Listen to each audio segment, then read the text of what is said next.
शनिवारी राज्याचे उपमुख्यमंत्री अजित पवार परभणी जिल्ह्याच्या दौऱ्यावर आले होते। अजित पवारांनी सर्व लोकप्रतिनिधींना जिल्हाधिकारी व महानगरपालिकाचा विकास आढावा या दोन्ही आढावा बैठकीसाठी आमंत्रित केलं होतं। त्यावेळी परभणी जिल्ह्याचे पालकमंत्री मेघनाताई बोर्डीकर यांनी उपस्थिती लावत आपले मत माध्यमांशी मांडले। मुख्यमंत्र्यांनी दिलेल्या सूचनाची माहिती त्यांनी माध्यमांना दिली। देशातला नाही तर जगातला सगळ्यात मोठा सौर कृषी वाहिनी प्रकल्प हा मुख्यमंत्र्यांच्या मार्गदर्शनाखाली मुख्यमंत्र्यांच्या विजनमुळे तयार होत आहे आपल्या महाराष्ट्रामध्ये।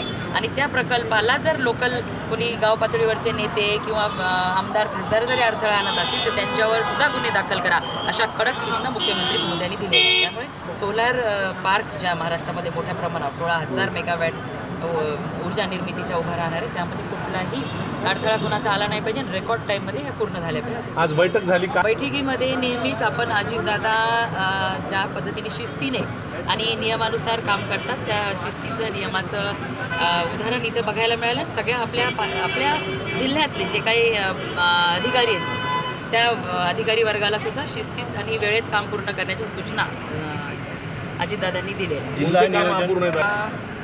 पूर्ण कामं कुठले नव्हते पण स्पीड वाढवायला सांगितली। 100 दिवसाच्या आढाव्यामध्ये काही गोष्टी लक्ष देऊन करण्यासाठी सांगितल्या।